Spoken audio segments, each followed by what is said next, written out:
सलाम नमस्ते सत श्री अकाल, मैं हूं रजा और आप देख रहे हैं रजाग्राफी। रूस ने दिखाया दम। जी हां दोस्तों, अपडेट बेहद खतरनाक है और आपको इसकी बारीकी को समझना है।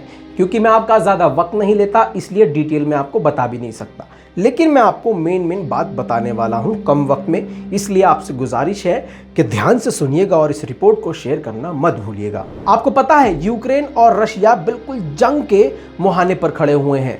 यूक्रेन के साथ कई सारे मुल्क निकलकर सामने आ गए हैं और रशिया देखा जा रहा है एक तरफ अकेला पड़ा हुआ है।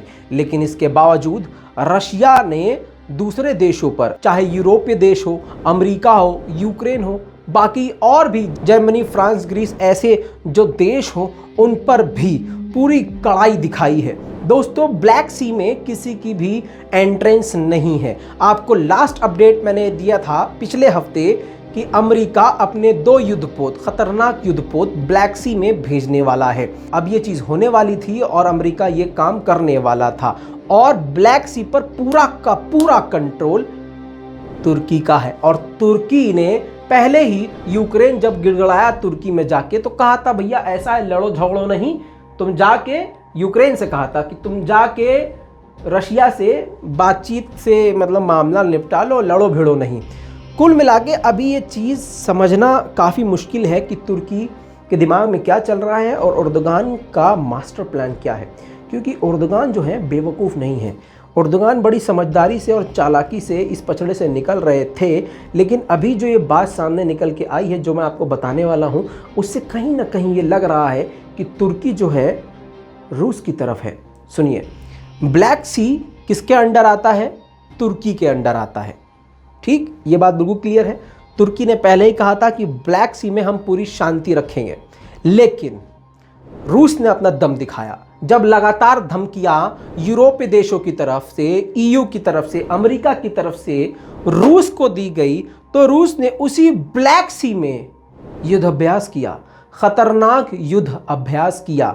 क्रीमिया वो इलाका है जिसे 2014 में रूस ने जंग करके हासिल कर लिया था। उसमें 80,000 लगभग सैनिक तैनात कर दिए हैं आज की तारीख में।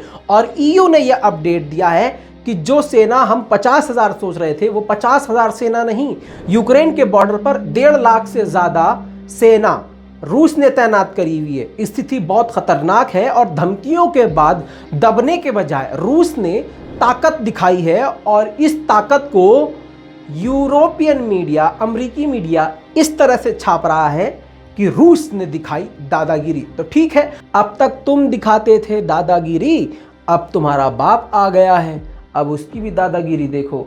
इस दादा का नाम है पुतिन। जी हाँ, पुतिन ने दादागिरी इस तरीके से दिखाई है कि उस ब्लैक सी में, जहां पर तुर्की का पूरा कंट्रोल है, 2 दिन पहले से वहां पर खतरनाक युद्ध अभ्यास किया। और सिर्फ युद्ध अभ्यास नहीं, वो तो यूक्रेन के बॉर्डर पर युद्ध अभ्यास लगातार कर रहा है, लेकिन समुद्र में 20 युद्धपोत उतार दिए रूस ने। और रशिया के युद्धपोत आप जानते हैं अमेरिका से कहीं खतरनाक हैं। और आप ये जान लीजिए कि युद्धपोत को उतारने के बाद उस ब्लैक सी के अंदर घुसने वाले रास्तों को पूरी तरह से रशिया ने अपनी दादागिरी दिखा के ब्लॉक कर दिया है, बंद कर दिया है।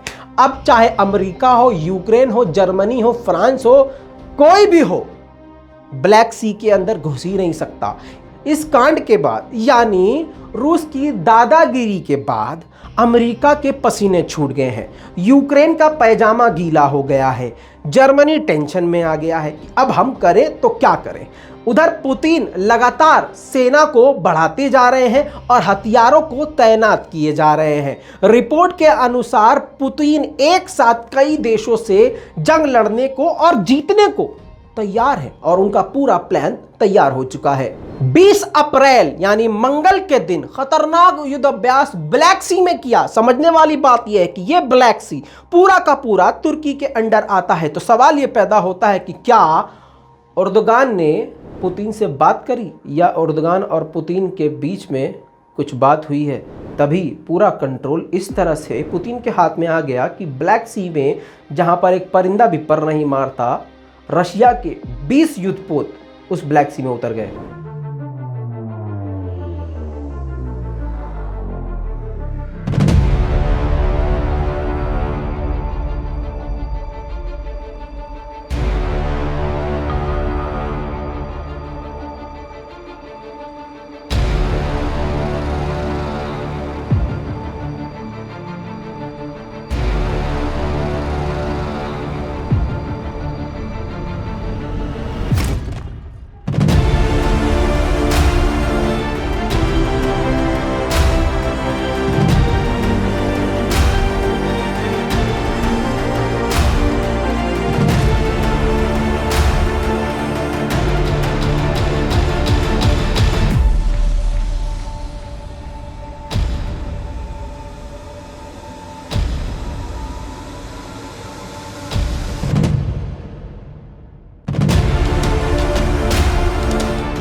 इतना ही नहीं, ये जो रास्ते रशिया ने बंद किए हैं ब्लैक सी में एंट्रेंस के, वो आज और कल और परसों के लिए नहीं है, पूरे 6 महीने के लिए बंद कर दिए हैं। पूरी दुनिया का कोई भी युद्धपोत इस इलाके में एंटर नहीं हो सकता। अमेरिका और यूरोपीय देशों ने सभी देशों से, उन देशों से ये रिक्वेस्ट करी है जिनके विमान, जिनके जहाज यूक्रेन और तुर्की के हवाई रास्तों से होकर उड़ते हैं और जाते हैं, उनको ये चेतावनी दी है कि यूक्रेन के हवाई रास्तों में घुसने से पहले या उनके ऊपर से गुजरने से पहले सावधानी बरतें। कहीं ऐसा ना हो कि भैया तुम वहां घुसो और फुर्र हो जाओ, समझ में आए, मतलब जल के राख हो जाओ। पूरी सावधानी बरते और सतर्कता बरते, और हो सके तो इन रास्तों का इस्तेमाल ना करें।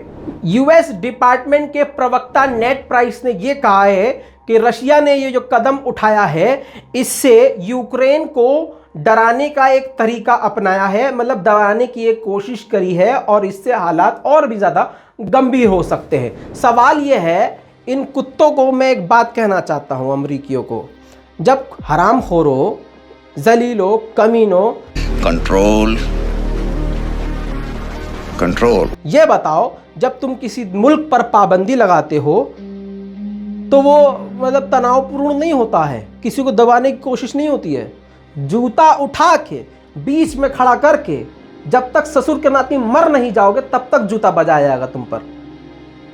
यह अमेरिका दोस्तों वो मुल्क है कि किसी को कमजोर करने के लिए सीधा उस पर पाबंदी लगा देता है, और इतना फट्टू, इतना डरपोक है कि खुद हिट नहीं करता है, उसके पड़ोसी मुल्क को उसके लिए भड़काता है और उससे अटैक करवा देता है, जैसा कि चीन के साथ अभी अमेरिका कर रहा है। अमेरिका की औकात नहीं है कि डायरेक्ट किसी से जंग करे, इसी तरह से वो यूक्रेन को भड़का रहा है और यूक्रेन को हथियार पहुंचा रहा है। रूस पर डायरेक्ट अटैक नहीं कर सकता, वरना आधे घंटे के अंदर रशिया अमेरिका को एकदम खाक में मिला देगा। अब सबसे ज़्यादा यहाँ पर कंफ्यूज अंधभक्त हैं, क्योंकि कभी कभी उनको लगता है कि अरे यार रशिया तो हमारा भी दोस्त है, क्योंकि रशिया जो है अभी भी S-400 डील में कायम है और S-400 भारत को देने को तैयार है। हालांकि रशिया बेहतरीन दोस्त पाकिस्तान का बन चुका है। अब भैया जैसे, माफ़ कीजिएगा ये बात बोलनी पड़ रही है लेकिन ज़रूरी है, मतलब वक्त की डिमांड है। अब अंधभक्तों का हाल ऐसा है कि जैसे घर से हग के निकले थे, पखाना वखाना करके निकले, लेकिन जब बीच रास्ते में गए, अब बीच रास्ते में जाने के बाद उनको फील हो रहा है कि यार दस्त आ रहे हैं। अब दस्त आ रहे हैं, वो ज़्यादा तेज़ चल भी नहीं सकते वरना कार्रवाई निकल जाएगी नीचे। अब वो चल भी नहीं सकते तेज़ और रुक भी नहीं सकते, बैठ भी नहीं सकते कि बैठेंगे तो पैंट गंदी हो जाएगी।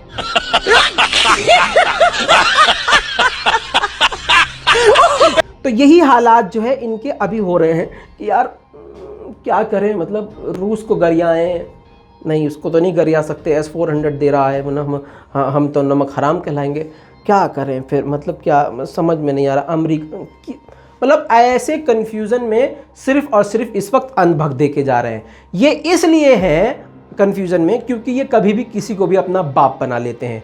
इनसे मेरी यही रिक्वेस्ट है, बेटा तुम गुफा पुत्र की औलादे हो, तुम्हारे रक्त में जो है यही चीज़ है, तुम हमेशा कंफ्यूज रहोगे, दूसरों को गरियाओगे और अपने धर्म को भी बदनाम करोगे। लिहाजा अपना पिछवाड़े जैसा मुंह जो है बंद रखा करो। दोस्तों रशिया पूरी तरह से जंग के लिए तैयार है और ख़तरनाक से ख़तरनाक टेक्निक अपना रहा है। दोस्तों अमेरिका बहुत ज़्यादा परेशान है और भैया यूक्रेन की तो नींद ही उड़ी हुई है। इस पूरी रिपोर्ट पर आपका क्या कहना है नीचे कमेंट जरूर कीजिएगा। लाल बटन दबा के चैनल को सब्सक्राइब जरूर कीजिएगा, क्योंकि मैं हूं रजा, गोदी मीडिया की सजा। चैनल को कीजिए सब्सक्राइब, ऐसे ही आएगा मज़ा। जय हिंद।